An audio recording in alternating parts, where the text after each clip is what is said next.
Is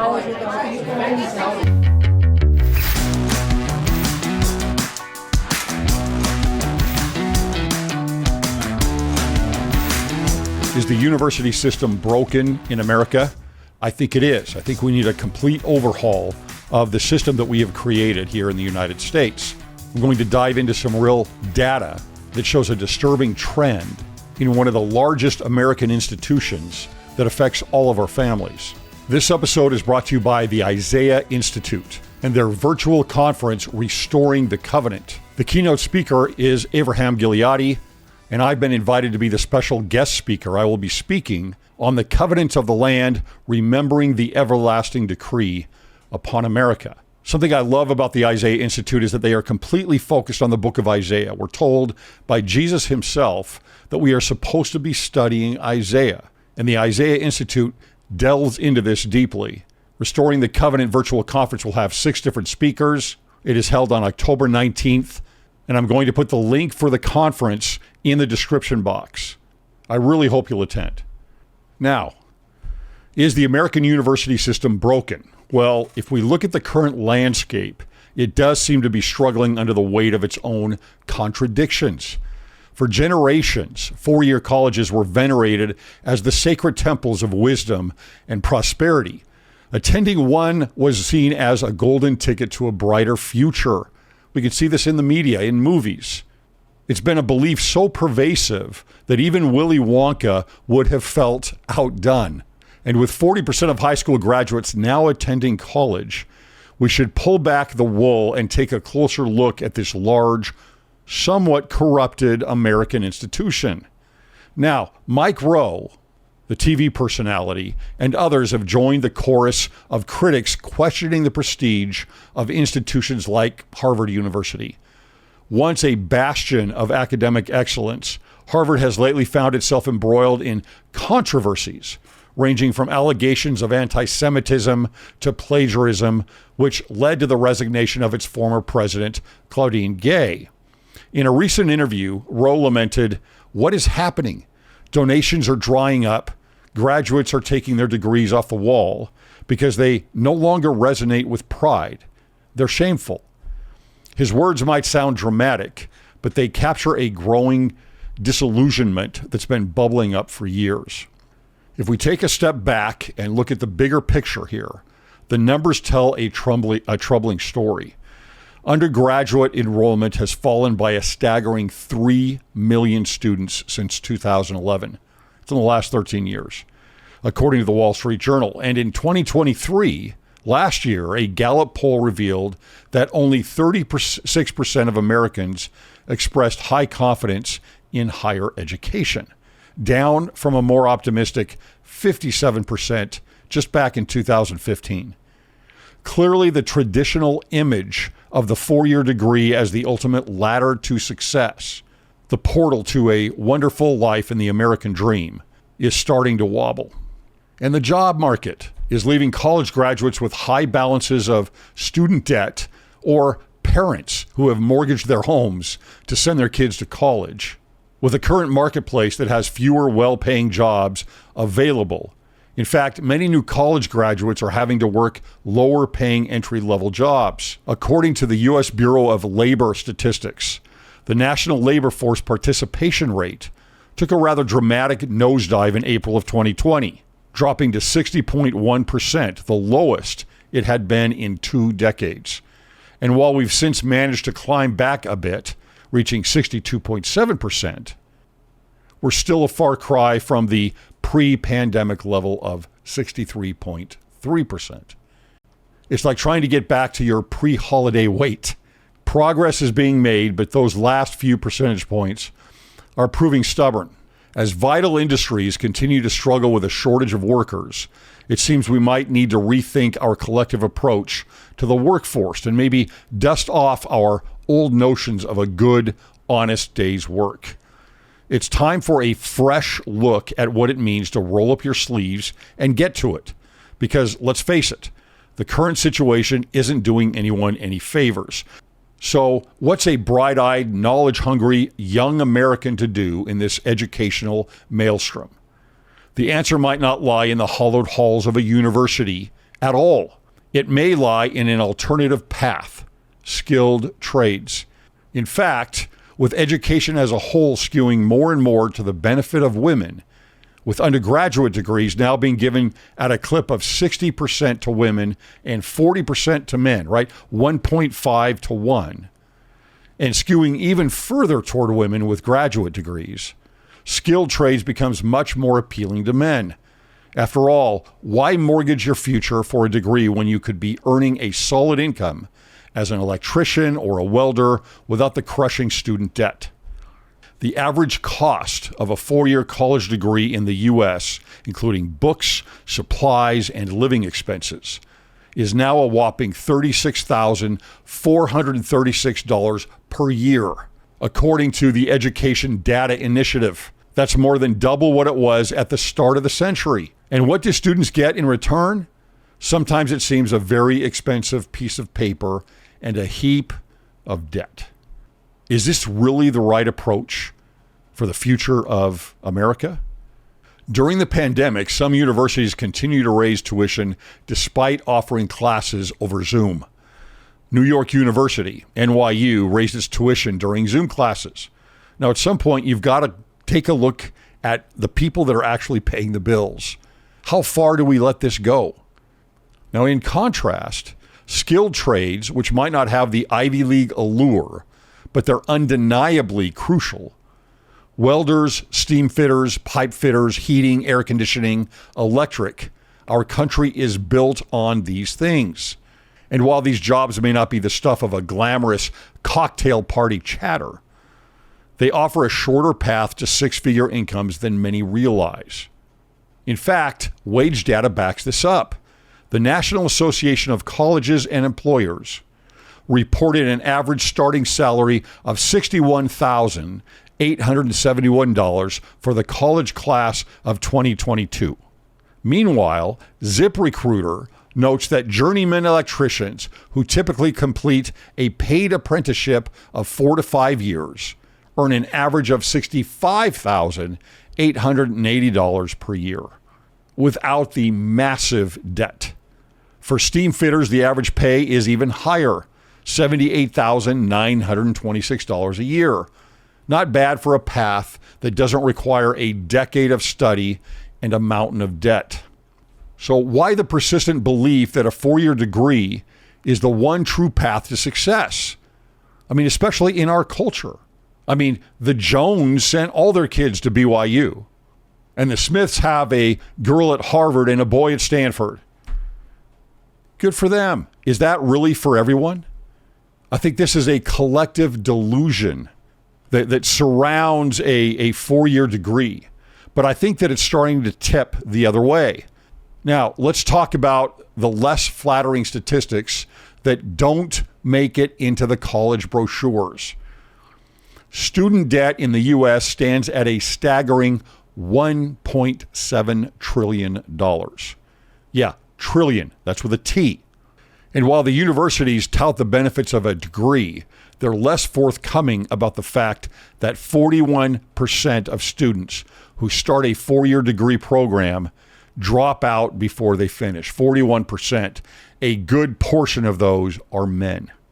Of those who do graduate, a significant number find themselves working outside their chosen field while clutching a diploma that feels more like a lottery ticket that didn't pay out. And then there's the issue of grade inflation. In 1995, this is, we don't want to trigger anybody. So in 1995, the average GPA at Harvard was 2.5. 2.5. Just a wild guess at what it is today at Harvard. What is the average GPA at Harvard? The hard school. The average GPA at Harvard is 3.8. What a joke. This suggests either a dramatic increase in the students' brilliance of today, or that grades, much like some degrees, have become a little inflated. Critics, like an Emily Peck, argue that the wage gap between college graduates and those with only a high school diploma is proof positive that everyone needs a degree. But comparing these two groups alone is like comparing apples to apples. That is, apples that didn't go to trade school. There's a whole orchard of alternatives that include trade schools, apprenticeships, and entrepreneurial paths that Peck conveniently overlooks.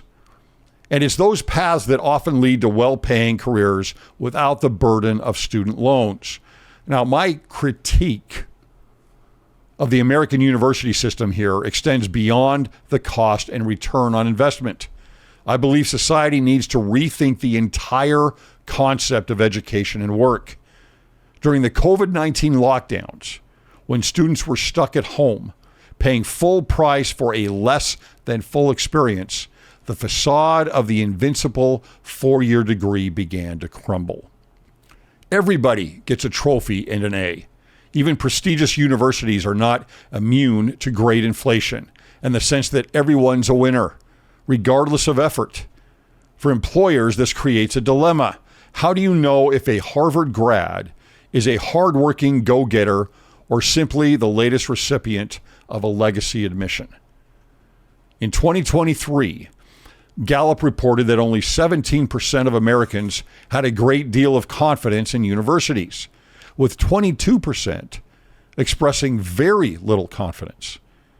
Clearly, higher education is in the midst of a PR crisis. And with 7.2 million able-bodied men in their prime working years not participating in the workforce, it's clear that something is indeed afoot in the wide world of work. Another topic of, do we call it debate? There's really no debate on this, but another topic in academia is the continuing shift of universities farther to the far left. Now, before you start worrying about your child's liberal arts professor turning them into a philosopher-activist hybrid, the real concern is the potential lack of balance and oversight on campus. Why?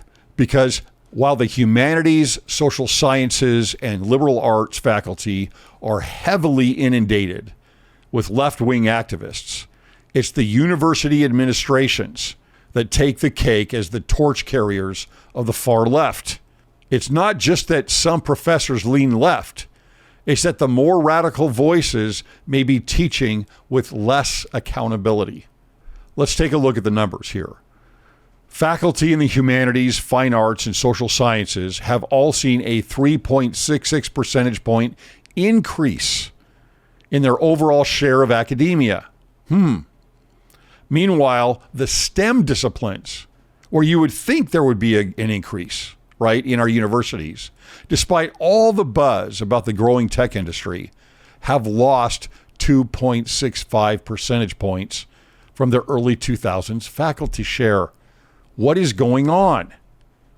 And while STEM professors also tend to lean left, they're generally not as politically enthusiastic as their colleagues in the sociology department. Just going back to that point again, why are universities packing in more faculty and classes in the humanities in place of job-producing disciplines like STEM?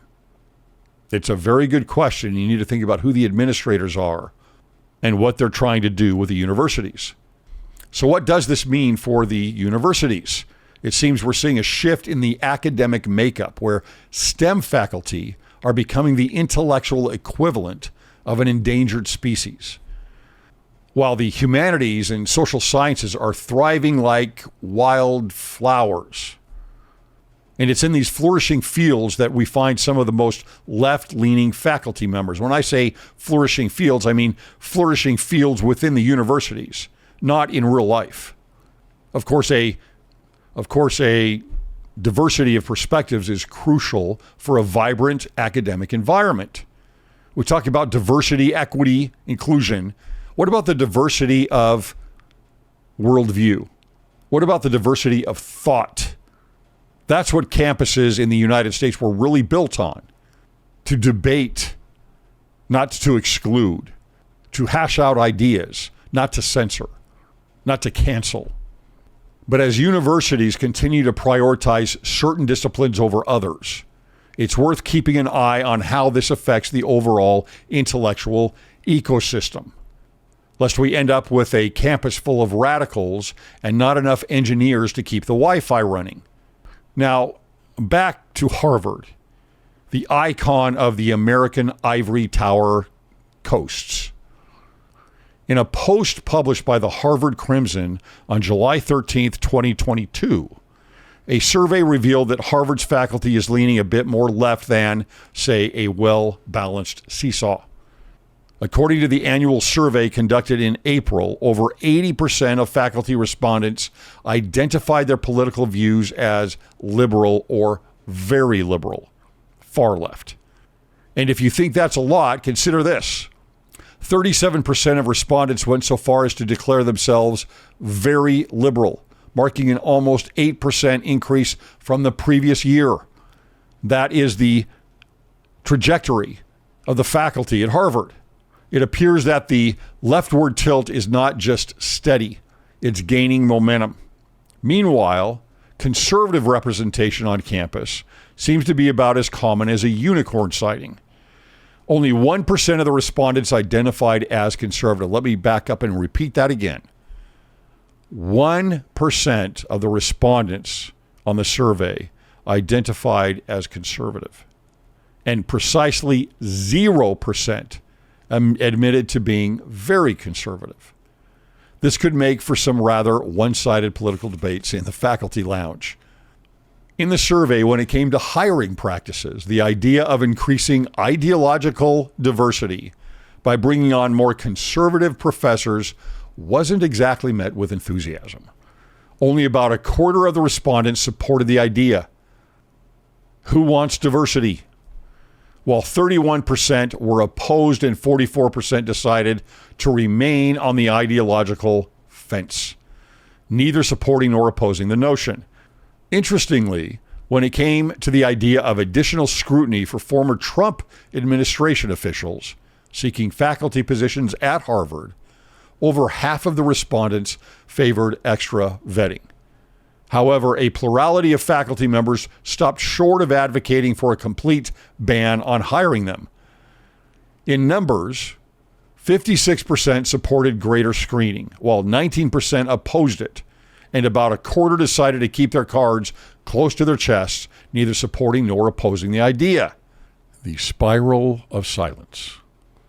All in all, it seems that the political leanings of Harvard's faculty are as solidly left as ever, but there's still obvious hesitancy when it comes to what to do about it. For now, the ideological diversity debate on campus remains not an open book, but more of a lockstep propaganda pamphlet. In our American culture, we need to broaden our understanding of what constitutes a good job and confront the stereotypes that keep people from pursuing careers in the trades. We should be elevating the dignity of skilled work, which is essential for the functioning of our society, but often overlooked. We can also look at the church as a reflection of this. How many general authorities do you see that come in through the trades? They're all through the universities. We have a managerial class. I'm not criticizing it. I'm just being aware of what is. Maybe that's the way it's supposed to be. But we certainly reflect the dignity and the cachet that we put on the university system. The American university system, once a revered institution, is now facing a complex set of challenges. The gender gap between women and men, the difficulty in finding a good job, student debt, rising costs, questionable returns on investment for the students and their families, and a widening skills gap are all contributing to a sense of disillusionment. It is time to rethink the notion that a 4-year degree is the only path to success. We have got to turn this on its head. After all, when the ladder of opportunity has sturdy rungs, all the way up. More people will be able to climb it without worrying about how much they'll owe when they get to the top. I'm all for education, but the system is broken. We're taking our kids and grandkids at 18 years old, their first experience out in the home as adults, and sending them into these universities where they're now still being brought up to a certain degree by professors and other 18, 19, 20-year-olds. How healthy is that? Is this university system, this sending 40% of all of our kids off to universities at 18 years old, is this contributing to many of the problems that we're facing in our culture with marriage and single mothers, anxiety? I don't know, but I think we need to delve into it a lot more, be aware of what's actually happening, and ask ourselves, are we just following a path of habit and systems that have been in place that have, over time, been corrupted? And as the economy changes and tech changes, is it really the best thing to do for everybody? I think we need to rethink it. Thanks for listening.